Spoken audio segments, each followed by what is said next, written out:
This week on Erotic Awakening, Knots and Nobs in the Poly newsletter. Welcome to Erotic Awakening, an exploration of all things erotic. If you are offended by adult topics or prohibited by law, we recommend you stop listening right now. We want to thank our latest patron supporter, Jared. Thanks so much. Your support keeps us going. Head over to patreon.com/Erotic Awakening today and get your bonus content and support the show. Hi, Dan. Hi, Dawn. So when you told me you wanted to play with my knots and knobs, I totally misunderstood what you had in mind for today's conversation. I could understand that, but it is date night. It is date night, I know. That could have been misconstrued, yes, I guess. Fortunately for me, we've got Renee, our creative director of a brand new game that just hit Kickstarter today called Knots and Nobs. Renee, thanks for joining the podcast. Thanks for having me, Dawn and Dan. So I am a big board game enthusiast, as is Dawn. Mm-hmm. And we actually am kind of surprisingly boring, I think, to a lot of kinksters when they say, what are you guys doing tonight? Are you guys doing the dungeon? You guys doing, some kind of kinky stuff? It's like, no, we're playing Dominion or playing Terraforming Mars and that kind of thing. Like we do. Like we do. So we were super interested in Knots and Nobs, which I understand is a game to indulge your kinky side. Tell us a little bit about it. Well, first of all, I want to say, Dan, that we love Dominion here too. So I think you're on that one. We have all the expansion packs. Nice. But so Knots and Nobs is kind of my brainchild, although we're putting it out through the organization. And the idea behind it was actually to make learning about kink fun. We believe that people in our lifestyle really like to have fun, and it's a new way of doing that. So we've taken what we do in our lifestyle and we've created a game that sort of replicates that, but in a fun and somewhat challenging way.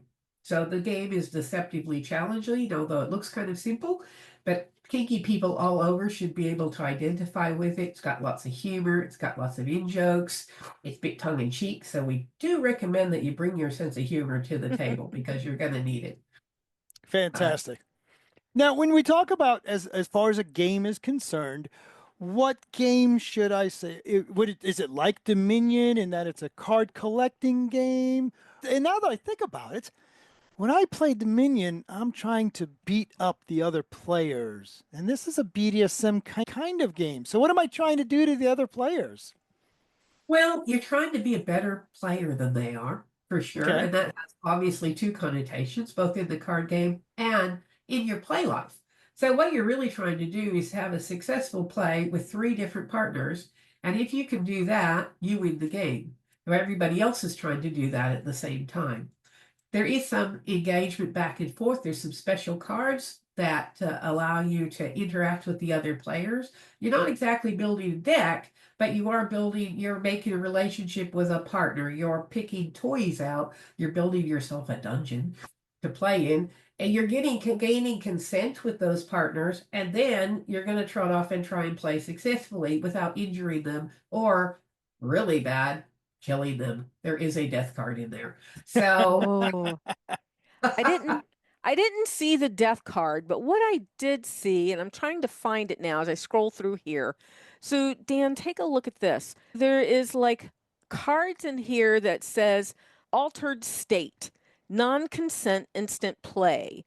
You really thought they knew what they were saying with a question mark, lose a turn and a consent card. Yeah, and I see a passive one as a non-consent. Maybe this time is a renegotiate. Uninformed is a non-consent. So that's really an interesting way to talk about consent in kind of a playful way. Yeah, so you lose turns if you do that. So the consent cards, what you were looking at earlier is the non-consent cards, and there's 7 of those. And I really do want to talk a little bit about that because they actually replicate what has long been in our community as understanding what is and is not consent. But is now out in the world more. And in fact, in Australia, last year, every state passed laws that actually replicate these kinds of non-consent in our legal system. So it teaches people that, no, this is not a way that you have consent. But we do have a little bit of a complication in consent is that you have to gain 3 different types one around the play and the toy that you use, one around whether you can have sex or not, and one of whether you can indulge in power exchange or not. And your roles sometimes limit what kinds of consent you can get. So if you have an asexual orientation, we've said you can't have sexual consent because you're not going to be having sex with your partners. Where if you're a power exchange role, like a dominant or a mistress, you have to get people to agree to a power exchange relationship. So you can't have a partner role that's not into power exchange. So we've actually kind of replicated the complication that is there in real life when you're reaching out to find partners that are compatible. We've sort of replicated that in the game, and it adds complication to building the sets, which makes it a bit more difficult. You really have to think about what roles you're going to choose and what partners you're going to choose to play with before you go forward. Yeah, so I'm looking at the blue deck, and I think this is where I saw it at. So you have a PEX top, a disciplinarian, which is a power exchange top, and then you have a daddy, which is an NPEX, non-power exchange. So Yes. I just liked the differences, and then you might have a Kingster, which is an any. They can do power exchange, non-power exchange. They can be a top, they can be a bottom, right? So the roles are also tops, bottoms, or things like switches or Kingsters who can be any role. They may just choose whatever with any partner. So some cards are easier to go forward with than others. But if you wait too long choosing a role, it can put you behind. My partner's lost the game a number of times trying to get the perfect partners before he's moved forward. That that sounds did like that hit a nerve? no, but that sounds like me and you flipped, right? Yeah. You pick roles right away, and I try to look for the perfect one, and yes, it leaves me behind. So in reality, it leaves me behind. So I see the blue deck contains 32 toy cards, which can be either physical objects or skills and abilities, which is a pretty neat way to look at that. Are there any toys in there that you like? Oh, good Lord, I really hate playing with this, but it's a good toy to have in the deck.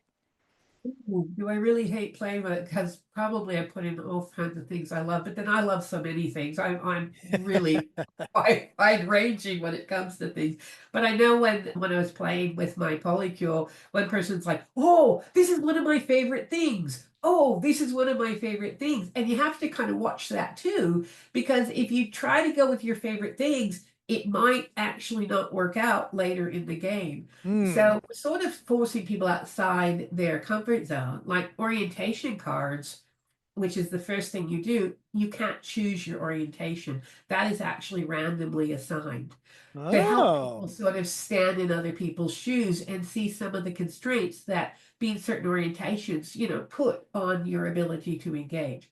So lots of real life stuff in a fun type of form. Another thing that I liked about the cards, for one, I liked the wording, I liked the descriptions, I love the colors. I mean, all of that just really speaks to me. But I was showing this, I got so excited. I went on to Discord and told our people there about it. I was showing Dan's other partner who works with diversity, and that was the first thing that she saw was that, wow, look at the diverse bodies and genders and ableness and all of that stuff. So just very inclusive. I mean, I want to say, how did you decide to do that? But that feels like a weird question. So No, actually, it was absolutely deliberate. I have worked with some diversity people in my career when I was an IT consultant, which I've just retired from. And so diversity was top of mind. And when I was making images, I found that a lot of them were coming out thin, white, attractive people.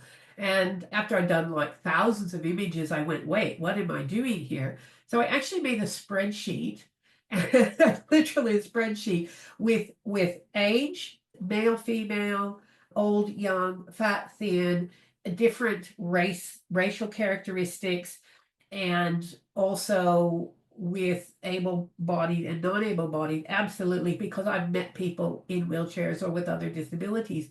Now, we did struggle a little bit with trans people. We've used images that are transitional because it's very hard to represent trans people. Otherwise, they just fall into male or female, right? We wanted to make sure that it was clear that they were being represented. With the able-bodiedness or the non-able-bodiedness, we had to choose obvious visual disabilities to put in there, so artificial limbs or in a wheelchair, something like that. But we made the artificial limbs cool, futuristic, because instead of saying this is a disability, we're saying, hey, I got this cool leg, I got this really nifty arm, Right. that's where I like to see the future of prosthetics going anyway. So taking those roles and then making sure that we had absolute equality.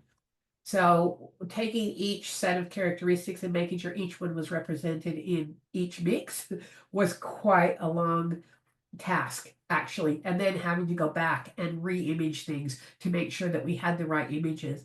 And it's really interesting. And I love the fact that your friend picked that up right away because it was absolutely deliberate. Oh, yeah.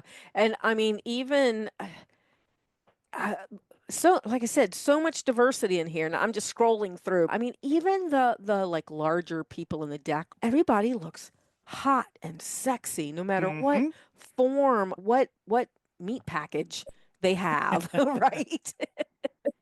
Yeah, and that's the thing. I have been in the community for almost 30 years. And if there's one thing I run into again and again is people who are larger body size being told things like, you can't be suspended. Well, I Right. was, and I suspended people who are larger size. This had a guy come to a munch saying, where are all the hot, thin women? Things like that. So we wanted to absolutely make sure that not only are they in there, but you look at it and go, oh, that's an awesome person, right? Hmm.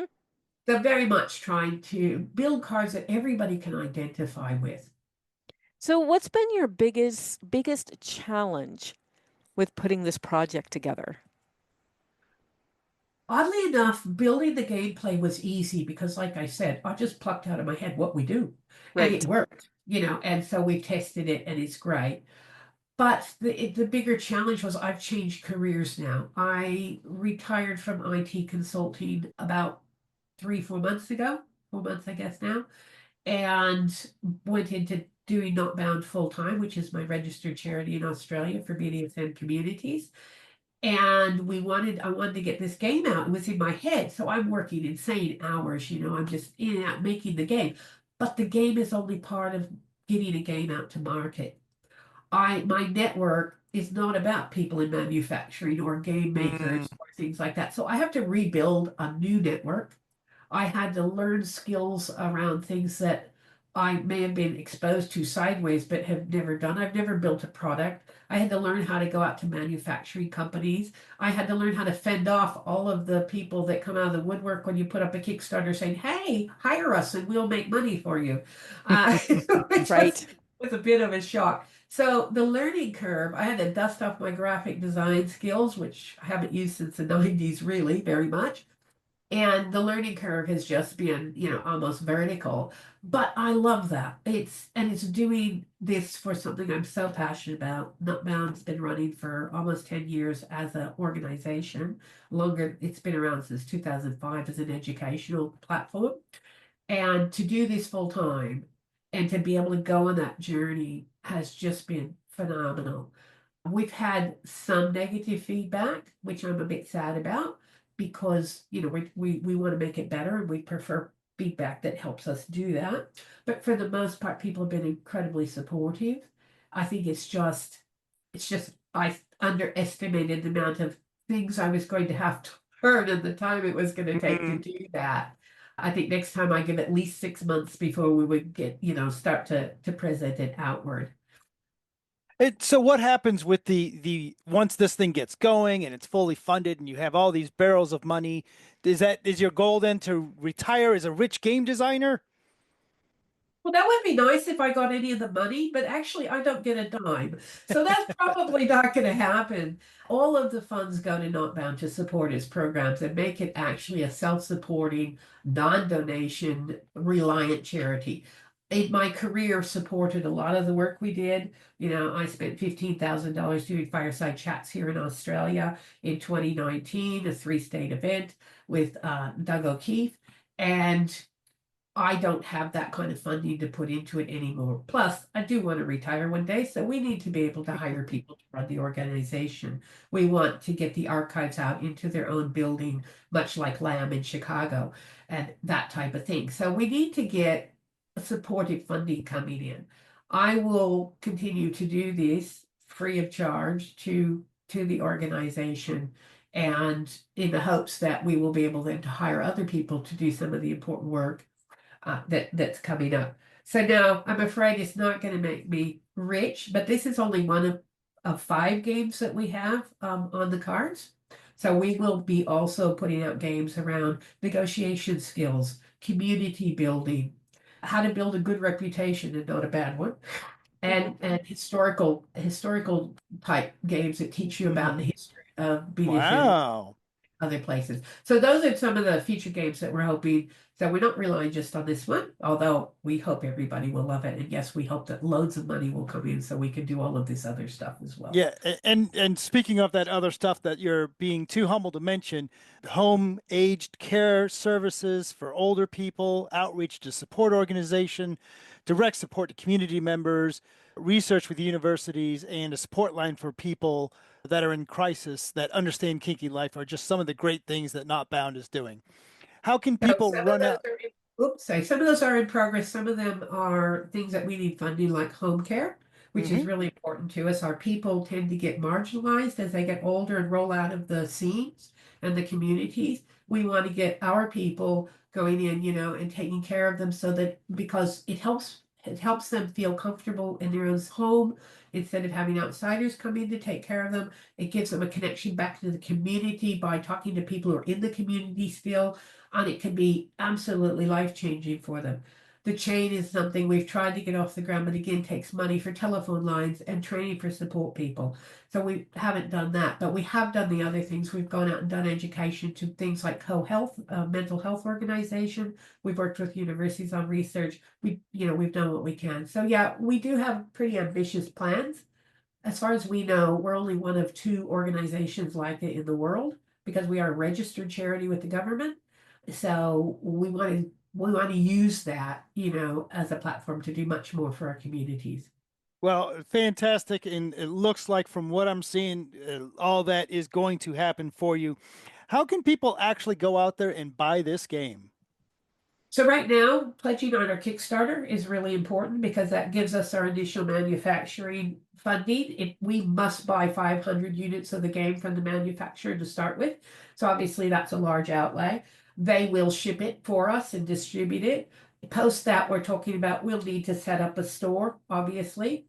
We're also thinking of selling some other things. Like I was telling my partner, I would love to take some of the artwork and make like coasters that people could Hmm. have, and they could on game night, you can put out the coasters with the artwork on it that matches the game. So we want to add some products like that too. So we will have a store. It isn't set up yet, obviously, but over the next few months we'll be setting that up so that people can go and buy the game after the Kickstarter's done. Fantastic. What's the easiest URL to find this game? Our website is probably the easiest because it's on there and it's right on the front page as a news item, and which will also take them to the Knots and Nobs page, which has the Kickstarter link to it as well. Fantastic. So that's notbound.com.au, and we'll put that link in the show notes. Thank you. Absolutely. Fantastic. So thanks for sharing that with us, and just hang out uncomfortably, as Dan usually says, while we wrap up the show. Dawn, I actually do enjoy playing the board games, and I like playing board games with new people. Where can new people find me to play board games with me? This weekend, we are going to be in Columbus, Ohio at the Cure event. So, January of 2025, Columbus, Ohio, we will be board gaming along with about 20 other responsibilities. Yes. Or you can find us at Intrigue in Indianapolis in February. Or Kinky College in Chicago in March. Or in Tulsa at Scissortail in June. Keep up with all our events, book news, discounts, and more via the Erotic Awakening newsletter. And get your EA shout out like Hal from Ohio. And Jiminy Cricket in D.C. Head over to eroticawakening.com and subscribe today. Indeed. So, Dan, I was looking around and I don't even know. Oh, I bet I know where I came across this at. So, did you know that there is a Metamor Day? I didn't. I think I did know You that. think so? Yeah. Yeah, I don't know. Renee, you mentioned a polypod. Do you care about Metamor Day? Do you think it's a real thing? Maybe it's just a U.S. thing. I hadn't heard about it. I mean, I always say I'm a polycule, but there's four of us. I haven't called them my metamors. So probably not a big thing for me to do a metamor day, but I think it's important to have various representation for any type of poly type configuration because there's so much prejudice still, against people having more than the duo type of relationship. It's So super. I think having that validation in any form is a good way to do it. It's super funny, Dawn, that here we are in Renee. We're actually in a part of Arizona in the United States that a lot of retired people go to get out of winter time. It's the Sunshine. Yeah, it's a Sunshine City. And the place we happen to be parked, our RV at the moment, is a 55 years old and older community. And I'm here with Dawn and another poly partner. And just earlier today, the three of us were walking down the street hand in hand. Not even thinking about it. But, we're just like, hi, everybody, and waving at people and saying hi. And, Dan standing between two of us. And, we're just all chipper and playing pickleball together and just trying to make it normal. And Yeah. the funny thing is, it's not that we're trying to make it is just True. normal to me. And True. Yeah. people just don't. So far, no one has said anything. No one has said anything, but we spend so much time in the poly world and the kink world and stuff like that. We go to events, we teach, blah blah blah. We're used to like all of that just being okay. So we forget anymore when we're in restaurants, at the movies, or whatever. We just forget that someone might give us the side eye. And we just don't care. I don't care. Speaking of which, apparently the infamous Polyamory newsletter is still out there. Yeah. So Alan, who has come to, Dan and I used to run the Beyond the Love conference, and Alan used to come to that. Yeah, go ahead and open it. There is so much stuff in here. So I'm going to put this link in the show notes. It's polyinthemedia.blogspot.com. And he has got all kinds of links in here to how people are trying to normalize polyamory in Canada and the United States and stuff like that. And throughout the world. And here's the really interesting thing. Dawn, you and I like to talk about how the Erotic Awakening podcast is at this point, the longest running kink poly power exchange podcast on the net. Mm-hmm. Alan has been putting out polyinthemedia.blogspot.com since August of 2005. So he's got us beat for sure. Indeed. So lots of great articles. Absolutely. And that's about it for today. It is. There's no tentacles. No tentacles, no food on boobs. Food on boobs. That's what I can do at Cure. You want some food on boob in real life? I'm down for it. I bet you I can put it together. Be a part of the Erotic Awakening podcast community. You can support us on Patreon and get early access to the ad-free version of the podcast, a free version of the audiobook Polyamory Toolkit, free ebooks, discounts on monthly Zoom classes, member-only Discord access, and more. Find all the goodies at patreon.com/Erotic Awakening today. Help others find us. Take a moment to support the podcast. Rate us on Apple Podcasts, Spotify, or wherever you listen. Or just tell your friends. Join the conversation with us and other listeners. Use the links from the Erotic Awakening website for our growing Discord channel. And feel free to reach out to us. We love talking to you. Contact us with questions, podcast comments, or just to say hi. We are Erotic Awakening on Instagram. And Dan and Dawn on Fetlife. Or just email us at dananddawn@eroticawakening.com. Bye, Dan. Bye, Dawn. Bye, Bye, Renee. Bye.